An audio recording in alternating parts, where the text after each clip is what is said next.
Burning topic Krishna నది జలాల వివాదం. ఇదొక మెగా సీరియల్. ఆల్మట్టి ఎత్తు పెంపు నుంచి సాగర్ గేట్ల పంపకం దాకా ఆశాంతం కలహాల భోజ్యం. రాష్ట్రాల మధ్య రగిలే కాష్టం. పరిష్కారం చూపాల్సిన పెద్దన్న ఏం చేస్తున్నారు? గొడవలు తీర్చాల్సిన రివర్ మేనేజ్మెంట్ బోర్డు ఎక్కడుంది? తేల్చేద్దాం హాట్ గా ఇవాల్టి బర్నింగ్ టాపిక్ లో.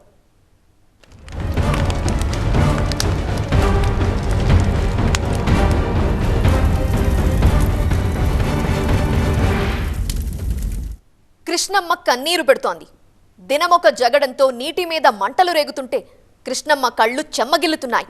1969 నుండి 2023 దాకా 4 రాష్ట్రాలు 5.5 దశాబ్దాలు కృష్ణా నది జలాల వాడకం విషయంలో వివాదాలు నిత్యకృత్యమవుతున్నాయి. నాటి ఆల్మట్టి నుంచి నేటి నాగార్జున సాగర్ దాకా ప్రతిదీ గొడవే. సర్ది చెప్పాల్సిన పెద్దలు మాత్రం కునుకు తీస్తుంటే వ్యవస్థలు నిర్వీర్యం అవుతుంటే కృష్ణా జలాల వ్యవహారం నానాటికి పెను సమస్యగా మారుతోంది. కొండలు కోనలు అడ్డమై తగిలిన బండరాతి లోయలు నిలువున చీల్చిన ఆగనిది అలసిపోనిది జీవనది. 4 రాష్ట్రాల దప్పిక తీరుస్తూ లక్షల ఎకరాల మాగాణికి ఆయువునిస్తూ ముందుకు సాగుతోన్న కృష్ణానది ఇప్పుడిప్పుడే అలసి సొలసిపోతోంది. తన పరివాహక రాష్ట్రాల మధ్య పరస్పర కయ్యాలతో విసిగి వేసారి వగచి రోధిస్తోంది కృష్ణవేణమ్మ. దానికి లైవ్లీ ఎగ్జాంపులే సాగర్ గేట్ల దగ్గర 2 స్టేట్ల ఫైటింగ్ పీట్లు. రాత్రికి రాత్రే పోలీస్ బలగాల్ని మోహరించి గేట్లను ఆక్రమించి ఇనుప కంచె వేసి నీటి విడుదలకు తెగించి ఒక రకమైన యుద్ధ వాతావరణమే క్రియేట్ చేసింది ఏపీ ప్రభుత్వం.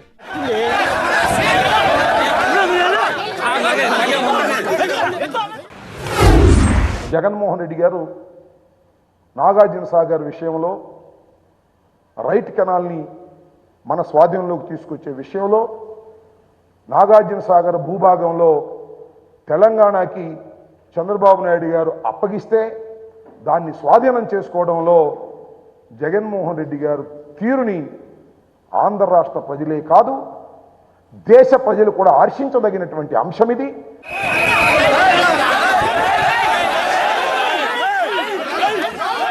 తమకు ధర్మంగా చట్టబద్ధంగా రావాల్సిన నీళ్లను వాడుకోవాలన్న తాపత్రయమే తప్ప ఇందులో ఎటువంటి పొలిటికల్ యావా లేదన్నది ఏపీ ఇరిగేషన్ వారిచ్చుకున్న సమర్థింపు. ఇందులో ప్రత్యేకించి పొలిటికల్ ఇంట్రెస్టులంటూ ఏవీ లేవని 2 రాష్ట్రాలు కొట్టిపారేసినా ఈ తరహా జలజగడం ఆరోగ్యకరం కాదనేది మధ్యవాదుల మాట. ప్రస్తుతానికి నాగార్జున సాగర్ డ్యాం కేంద్రం చేతుల్లోకి వెళ్ళింది. సిఆర్పీఎఫ్ బలగాల పహారా షురూ అయింది.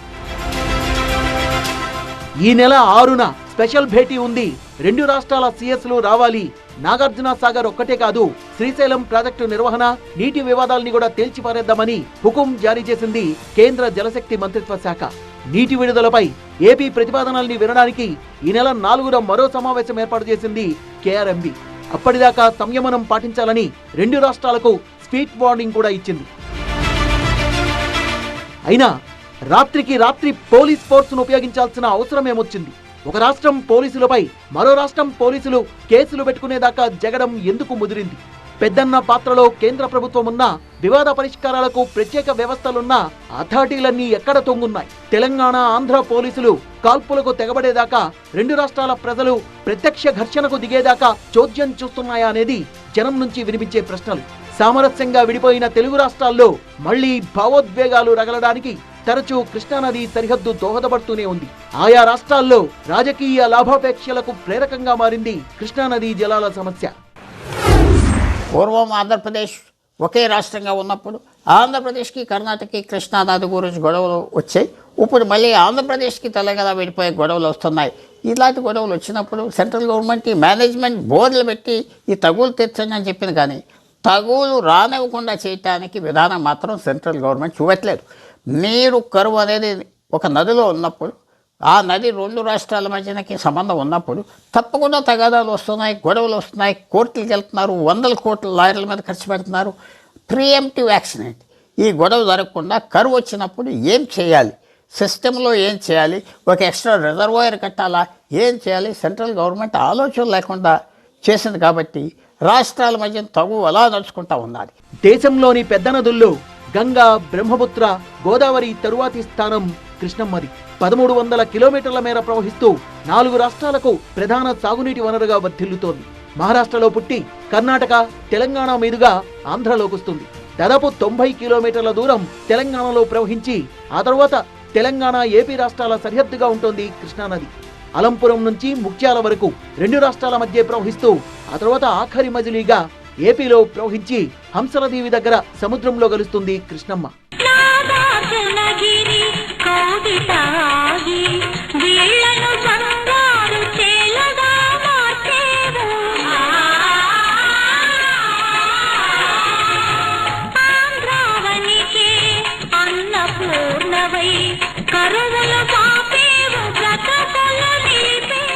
ఆంధ్రావనికి అన్నపూర్ణగా, బీళ్లను బంగారు చేలుగా మార్చే కల్పవల్లిగా పేరున్న కృష్ణవేణి దశాబ్దాల తరబడి వివాదాల సుడిగుండంగా మారింది. ఉమ్మడి ఆంధ్రప్రదేశ్గా ఉన్నప్పుడు మహారాష్ట్ర, కర్ణాటక, ఆంధ్రప్రదేశ్ మధ్య నీటి పంపకాలపై వివాదాలు తప్పలేదు. ఒకే రాష్ట్రంగా ఉన్నప్పటికీ తెలంగాణ, ఆంధ్ర మధ్య కూడా కృష్ణా నీటి విషయంలో గొడవలు ముదిరేవి.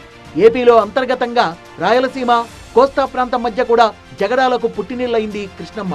ఈ నదిపై నిర్మించిన శ్రీశైలం, నాగార్జున సాగర్, పులిచింతల ప్రాజెక్టులకు భౌగోళికంగా కుడివైపున ఏపీ ఉంటే ఎడమవైపున తెలంగాణ రాష్ట్రం ఉంది.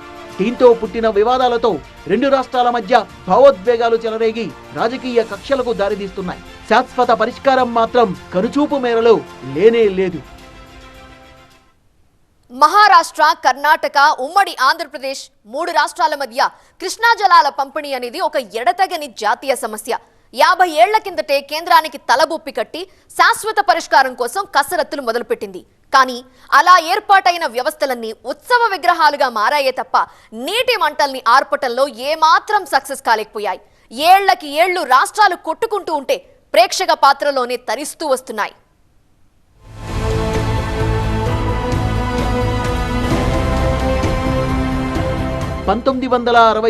ఏప్రిల్లో ఏర్పాటైన కృష్ణా వాటర్ డిస్ప్యూట్స్ ట్రిబ్యునల్ 3 రాష్ట్రాల్ని పిలిచి పంచాయతీలో కూర్చోబెట్టింది. కృష్ణా నదిలో నికర జలాలు, మిగులు జలాల్ని ఎవరెవరు ఎంతెంత దామాషాలో పంచుకోవాలో చెబుతూ 1976లో తీర్పునిచ్చింది. కృష్ణా నదిలో మొత్తం నికర జలాలు 2060 టీఎంసీలు, మహారాష్ట్రకు 560 టీఎంసీలు, కర్ణాటకకు 700 టీఎంసీలు, ఉమ్మడి ఏపీకి 800 టీఎంసీలు రాసిచ్చింది. వీటిని ఎక్కడి నుంచైనా, ఏ ప్రాజెక్టు ద్వారా అయినా వాడుకోవచ్చని చెప్పింది. ఇక 330 టీఎంసీల మిగులు జలాల్లో కర్ణాటకకు గరిష్టంగా 50%, ఏపీ, మహారాష్ట్ర చెరో 25% వాడుకోవచ్చని తేల్చి చెప్పింది. అయితే నీళ్ల పంపకాల విషయంలో ఏకాభిప్రాయానికి రాలేక తకరారు పుడితే అప్పుడు మాత్రమే పార్లమెంట్ జోక్యం చేసుకునే ఛాన్స్ ఉంది. మరి కేంద్రం ఆమోదించకపోవడంతో ఈ తీర్పు అటకెక్కేసింది. ఆ తర్వాత 2004లో ఏర్పాటైన బ్రిజేష్ కుమార్ ట్రిబ్యునల్ మళ్లీ లెక్కలేసి 4 టీఎంసీలు ఏపీకి పెంచి కర్ణాటకకు తగ్గిస్తూ తాజా తీర్పునిచ్చింది. కానీ అమలు విషయంలో తడబాట్లు తప్పలేదు. తీర్పుల్ని యథావిధిగా పాటించడం లేదంటూ 2 రాష్ట్రాలు పరస్పరం కేసులు వేసుకుని కోర్టులకెక్కాయి. బచావత్ తీర్పుతో తమకు అన్యాయం జరిగిందంటూ కృష్ణానదిపై ఇబ్బడి ముబ్బడిగా ప్రాజెక్టులు కట్టి వాస్తవ కేటాయింపుల కంటే ఎక్కువే వాడుకుంటూ ఏపీతో తొండాటకు దిగింది కర్ణాటక. ఈ క్రమంలో పుట్టిందే ఆల్మట్టి వివాదం. 519 అడుగుల ఎత్తులో ఉన్న ఆల్మట్టి ప్రాజెక్టును 524 అడుగులకు పెంచాలని కర్ణాటక ప్రభుత్వం డిసైడ్ అయింది. ఆల్మట్టి ప్రాజెక్టు సామర్థ్యం 125.72 టీఎంసీలు. డ్యామ్ ఎత్తు 5 మీటర్లు పెంచితే మరో 130 టీఎంసీలు అదనంగా వాడుకునే సౌకర్యం కర్ణాటక రాష్ట్రానికి లభిస్తుంది. ఇది దిగువనున్న మాకు నష్టదాయకం అంటూ కన్నడిగులతో కొట్లాటకు దిగింది తెలుగు రాష్ట్రం. ఇందులో ప్రేక్షక పాత్రకే పరిమితమైంది బ్రిజేష్ ట్రిబ్యునల్. ఏపీలో అంతర్గతంగా కూడా కృష్ణా జలాల పంపకంపై నానా యాగి అయింది. తొందరపాటు రాజకీయ కారణాలకి ఇలాంటి ఇష్యూస్ సెటిల్ చేయకుండా ఈ రాష్ట్రాన్ని డివైడ్ చేసింది సెంట్రల్ గవర్నమెంట్. ఈ తగు జరిగే కొద్ది సెంట్రల్ గవర్నమెంట్కి కూడా చాలా సరదా. ఎందుకంటే వాళ్ళ పెద్ద మనిషితనం చూపెట్టమని వాళ్ళ చుట్టూరా తిరుగుతాం. అందువల్ల కరెక్ట్గా ఆలోచించి ఈ వాటర్ డిస్ప్యూట్స్ ఈ రాష్ట్రాలు, కొత్త రాష్ట్రాలు రెండిట్ల మధ్యన రాకూడదు. అది మాత్రం ఏమి ప్లాన్ మాత్రం సెంట్రల్ గవర్నమెంట్ చేయలేదు. కృష్ణా నదే కాదు, గోదావరి నది కూడా తెలంగాణ నుంచి ఎక్కువగా ఆంధ్రాకి రావటం, ఆంధ్ర అన్నిటికంటే ఆఖరు ఉంటాం. గోదావరి నది, కృష్ణా నదిలో తప్పకుండా తగులు వస్తాయి. కానీ తెలుగు రాష్ట్రాల మధ్యన ఎంతో సంబంధం ఉండి 50 సంవత్సరాల పైన కలిసి ఉన్నాం కాబట్టి ఇలాంటి తగు రాకూడదు. అసలు నాగార్జున సాగర్ నిర్మాణ స్థలమే తప్పన్న వాదన ఒకటి ఉంది. 17 కిలోమీటర్ల ఎగువన కట్టాల్సిన డ్యాంను దిగువన కట్టి తమకు అన్యాయం చేశారన్నది తెలంగాణ వాదుల అభియోగం. నాగార్జున సాగర్ ప్రాజెక్టులు తక్కువ ఎత్తులో కట్టిన కుడి కాలువను ఆంధ్ర రాష్ట్రానికి ఇచ్చి ఎక్కువ ఎత్తులో ఉన్న ఎడమ కాలువను తమకు కేటాయించి అన్యాయం చేశారన్నది తెలంగాణ వాదన. కరెంటు కోసం కట్టిన శ్రీశైలం ప్రాజెక్టును ముందుగా తాగునీటి కోసం, ఆ తర్వాత సాగునీటి కోసం వాడుకోవడం క్రమంగా మొదలైంది. ఆ తర్వాత చెన్నైకి తాగునీరిచ్చేందుకని తెలుగు గంగ పథకాన్ని చేపట్టారు. ఆ తెలుగు గంగ కాలువలోకి నీరు తీసుకోవడం కోసం కర్నూలు జిల్లా పోతిరెడ్డిపాడు దగ్గర హెడ్ రెగ్యులేటరీ వ్యవస్థను నిర్మించారు. నీటి అవసరాల కోసమని కర్ణాటక ఆంధ్ర సరిహద్దుల్లోని రాజోలిబండ డైవర్షన్ స్కీమ్ దగ్గర, పోతిరెడ్డిపాడు హెడ్ రెగ్యులేటర్ దగ్గర తరచూ కొట్లాటలు జరిగాయి. ఇలా గొడవలు జరగడం అనేది నిత్యకృత్యంగా మారిన కృష్ణా వాటర్ డిస్ప్యూట్స్ ట్రిబ్యునల్ చూస్తుండిపోయిందే తప్ప చేసింది ఏమీ లేదు.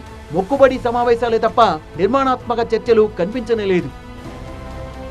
విభజన తరువాత కూడా కృష్ణా జలాల పంపిణీ విషయంలో రెండు తెలుగు రాష్ట్రాల మధ్య రచ్చబండ మరింత వెచ్చగా మారింది. పొలిటికల్ ఫోర్సులు, పోలీస్ ఫోర్సులు కలబడి కొట్టుకోవడం షరామామూలైంది. సాగర్ పై ఇంత రచ్చ జరుగుతున్నా చూద్దాం చేద్దాం అంటూ టైం పాస్ చేస్తోందే తప్ప పరిష్కారం దిశగా అడుగులు వేయటం లేదు. ఇందులో కేంద్రంతో పాటు రాష్ట్ర ప్రభుత్వాల నిర్లక్ష్యం కూడా బోలెడంత ఉంది అన్నది మరో విమర్శ. తెలంగాణ రాష్ట్ర ఏర్పాటు తర్వాత విభజన చట్టం ప్రకారం కృష్ణా జలాల పంపిణీ కోసం ఏర్పాటైంది కేఆర్ఎంబి, కృష్ణానది యాజమాన్య బోర్డు. కృష్ణానది జలాలు, దానిపై కట్టిన ప్రాజెక్టులు అన్నీ కేఆర్ఎంబి పరిధిలో ఉంటాయి. కృష్ణానదిపై ప్రాజెక్టుల్ని కట్టాలన్నా, ఉన్న ప్రాజెక్టులకు మార్పులు చేయాలన్నా, ఏదైనా లిఫ్ట్ సైజును పెంచాలన్నా, చివరకు విద్యుదుత్పత్తి చేయాలన్నా సరే కేఆర్ఎంబి అనుమతి తప్పనిసరి. కానీ రెండు రాష్ట్రాలు కూడా ఇష్టానుసారంగా కృష్ణానదిపై ఎవరికి వారు ప్రాజెక్టుల్ని నిర్మిస్తున్నా, ఒకరిపై ఒకరు ఫిర్యాదులు చేస్తున్నా ఇంతవరకు ఏ ఒక్క అంశం కూడా పరిష్కారానికి నోచుకోలేదు. ఉమ్మడి రాష్ట్రం విడిపోయాక రెండు రాష్ట్రాలకు నీటి కేటాయింపులు కూడా జరిగాయి. తెలంగాణలో కృష్ణా బేసిన్ 68% ఉంటే నీటి వాటా 37% దక్కింది. ఆంధ్రాలో కృష్ణా బేసిన్ 32% ఉంటే నీటి వాటా 64% వచ్చింది. 811 టీఎంసీల నీటిని రెండు రాష్ట్రాలు పంచుకుంటే ఏపీకి 512 టీఎంసీలు, తెలంగాణకు 299 టీఎంసీలు వచ్చాయి. కానీ ఇది తాత్కాలిక సర్దుబాటు మాత్రమే. నిజానికి కృష్ణా బేసిన్ తక్కువ ఉన్న ఆంధ్రాకు ఎక్కువ నీటి కేటాయింపు ఎందుకు జరిగిందన్న సందేహం సహజం. కృష్ణా డెల్టా తన హక్కును ఉపయోగించడం, ఆంధ్రప్రదేశ్ రాష్ట్రం దిగువనుండడం దీనికి అసలు కారణాలు. కానీ బేసిన్ రూల్ కోసం తెలంగాణ, ఫస్ట్ యూజర్ రూల్ కోసం ఆంధ్రప్రదేశ్ పట్టుబడుతూ జగడానికి దిగుతున్నాయి. గతంలో తీర్పుల సమయంలో మా రాష్ట్రం లేదు కాబట్టి మా వాదన కొత్తగా వినేలా కొత్త ట్రిబ్యునల్ కావాలని వాదిస్తోంది తెలంగాణ. కేంద్రం మాత్రం పాత ట్రిబ్యునల్నే మరో 2 ఏళ్లు పొడిగించి చేతులు దులుపుకుంది. ఒక క్యాచ్మెంట్ ఏరియాగా మనం క్రైటీరియా తీసుకుంటే అది ఇంటర్నేషనల్ గైడెడ్ రూల్స్ ప్రకారంగానైనా కానీ ఆ క్యాచ్మెంట్ ఏరియా ప్రపోర్షనేట్లో పంచుకోవాలి న్యాయంగా. కానీ అట్లా కాక ఆల్రెడీ ఆంధ్ర 512 ఎంజాయ్ చేస్తుంది కాబట్టి దానికోసమే ఇప్పుడు రీడిస్ట్రిబ్యూషన్ అని చెప్పేసి తెలంగాణ ప్రభుత్వం ఇన్ని రోజులు కొట్లాడుతుంది. అయితే ఇంతవరకు ఆ యొక్క రీడిస్ట్రిబ్యూషన్, నీటి విభజన, పునర్విభజన ఇంతవరకు జరగలేదు, రెండు రాష్ట్రాల మధ్య జరగలేదు. ఇలా రెండు రాష్ట్రాల మధ్య ఈ జలజగడాలు 9 ఏళ్లుగా కొనసాగుతున్నాయి. అనుమతి లేకుండా పాలమూరు ప్రాజెక్టుల్ని నిర్మిస్తోందంటూ తెలంగాణపై ఏపీ ఫిర్యాదు చేస్తే పోతిరెడ్డిపాడు ప్రాజెక్టు విస్తరణ పనులను అడ్డుకోవాలని తెలంగాణ కూడా ఫిర్యాదు చేసింది. ప్రతి సీజన్లోనూ ఎక్కువ నీళ్లు వాడుకుంటున్నారంటూ ఒక రాష్ట్రంపై మరో రాష్ట్రం కంప్లైంట్ చేస్తూనే ఉన్నాయి. ఫిర్యాదు కాపీల్ని కేంద్రానికి పంపించడం, మరో కాపీని ఇంకో రాష్ట్రానికి పంపించడం తప్ప ఇప్పటి వరకు కృష్ణా రివర్ మేనేజ్మెంట్ బోర్డు సాధించిందంటూ ఏమీ లేదు. మొన్నటికి మొన్న ఆంధ్రప్రదేశ్ ప్రభుత్వం నాగార్జున సాగర్ డ్యాం పైకి దూసుకొచ్చి నీరు విడుదల చేస్తున్న కేఆర్ఎంబి అడ్డుకోలేకపోయింది. కేంద్రమే జోక్యం చేసుకుని హోంశాఖ వీడియో కాన్ఫరెన్స్ ద్వారా రెండు రాష్ట్రాలని సమన్వయం చేసింది. అటు తమ పరిధిలో ఉన్న ప్రాజెక్టుల సేఫ్టీ విషయంలో కూడా కేఆర్ఎంబి దృష్టి పెట్టలేదు. సరిపడా సిబ్బంది లేరని, సాంకేతిక పరిజ్ఞానం సరిపోదని తప్పించుకుంటూ వస్తోంది. ఇంకొక మాటలో చెప్పాలంటే బోర్డు చైర్మన్ కి, మెంబర్లకు కృష్ణానదీ జలాల అంశంపై పూర్తి అవగాహన అనేదే లేదనేది బలమైన ఆరోపణ.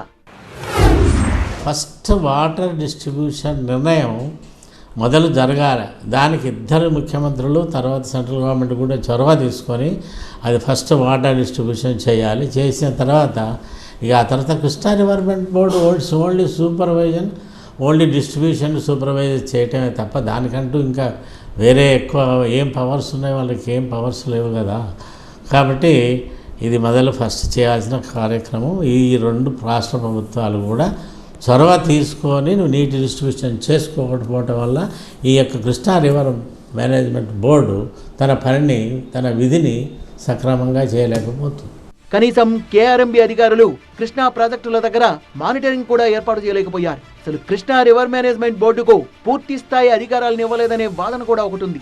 కేవలం ఫిర్యాదుల్ని స్వీకరించి అపెక్స్ కమిటీకి నివేదించడం, ఏవైనా అక్రమ ప్రాజెక్టులుంటే ఆపాలని నోటీసులు ఇవ్వడం, ఇది మాత్రమే కేఆర్ఎంబీ పరిధి. బోర్డు ఏర్పాటు చేశారు గాని సరిపడా సిబ్బందిని, నిధుల్ని ఇవ్వలేదన్నమాట. తాళం వేసి తిని గొళ్ళెం మరిచి తిని అన్న చందంగా ఉంది కేఆర్ఎంబీ దురవస్థ. మనం రాయలసీమ లిఫ్ట్ పథకాన్ని ఆపాలన్నప్పుడు వారి ఆదేశాలను వాళ్ళు బేఖాతరు చేసినప్పుడు చోద్యం చూస్తూ కూర్చున్నదే తప్ప ఎటువంటి చర్యలు తీసుకోలేదు. సో ఇప్పుడు కూడా నాగార్జునసాగర్ డ్యామ్ మీదికి అక్రమంగా 300 మంది పోలీసులతో వచ్చి బలవంతంగా గేట్లు తెరిచి నీళ్లను తీసుకుపోతుంటే కూడా కృష్ణా రివర్ మేనేజ్మెంట్ బోర్డు వాళ్ళు నిలువరించలేకపోయింది. ఈ ఆంధ్ర ప్రభుత్వం అక్రమంగా చేస్తున్న చర్యలను నిలువరించలేనప్పుడు కృష్ణా రివర్ మేనేజ్మెంట్ బోర్డు ఉండి కూడా ఉపయోగం లేదు. కేంద్ర ప్రభుత్వం ఈ సమస్యను వెంటనే పరిష్కరించాలంటే ఆంధ్ర, తెలంగాణ మధ్య ఉన్న ఈ కృష్ణా నీటి పంపకానికి సంబంధించిన ఇష్యూని తెలంగాణ ప్రభుత్వం కోరినట్టుగా వెంటనే ట్రిబ్యునల్తోని విచారణ ప్రారంభించాలి. అటు రెండు తెలుగు రాష్ట్రాలు కూడా ఏటా సీడ్ మనీ కింద కృష్ణా రివర్ మేనేజ్మెంట్ బోర్డుకి 200 కోట్లు చెల్లించాలి అని తెలంగాణ, ఆంధ్రప్రదేశ్ రెండు కూడా నిర్లక్ష్యం చేస్తున్నాయి. మరోవైపు కేఆర్ఎంబీ ప్రధాన కార్యాలయాన్ని విజయవాడకు తరలించాలని ఆంధ్రప్రదేశ్ పట్టుబడుతోంది. దీన్ని పూర్తిగా వ్యతిరేకిస్తోంది తెలంగాణ. ఇలా చిన్న చిన్న అంశాల విషయంలోనే ఎటూ తేల్చలేకపోతోంది బోర్డు. మరి రెండు తెలుగు రాష్ట్రాల నీటి పంపకాల సమస్యను పరిష్కరిస్తుంది అన్న భరోసా ఎక్కడ? సో కేఆర్ఎంబీ, ఇరిగేషన్ శాఖల మధ్య పోస్ట్ మ్యాన్ డ్యూటీకే పరిమితమైనంత కాలం రెండు రాష్ట్రాల మధ్య పచ్చగడ్డి భగ్గుమంటూనే ఉంటుంది.